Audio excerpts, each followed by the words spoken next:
Mr. Speaker, I rise today with a heavy heart, but also with a sense of hope. I want to tell you about a remarkable young man named Kalvinskas. Ian was one of my interns this summer, a Pasadena native. He loved soccer and carried a curiosity about the world that was boundless as his spirit.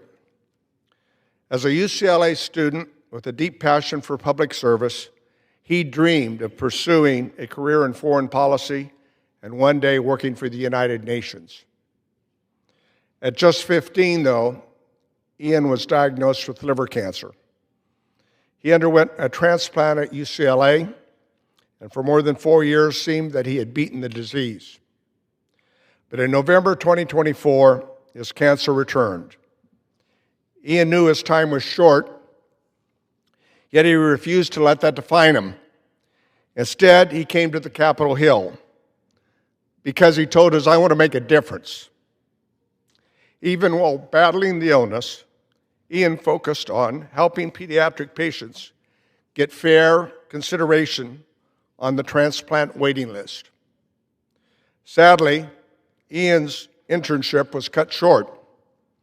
He passed away in June at the age of 20, surrounded by his family in the shadow of the Capitol he so admired. His Dr. Sue McDermott, one of the premier transplant physicians in the world, told me his personal courage was remarkable and an inspiration to her and all that knew him. But his final days were not defined by his illness. They were defined by his courage and by his idealism, by his determination to use time he had left to help others.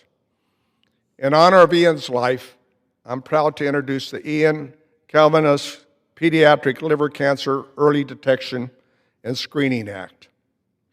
This bill will advance the very work that Ian hoped to pursue.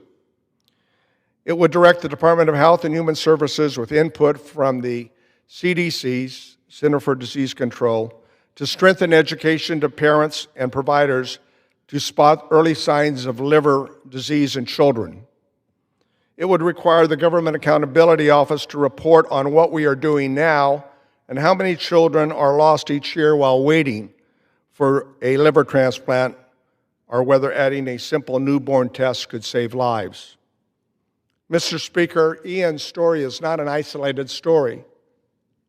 Over 100,000 Americans every day are waiting for an organ transplant. Back home in the San Joaquin Valley,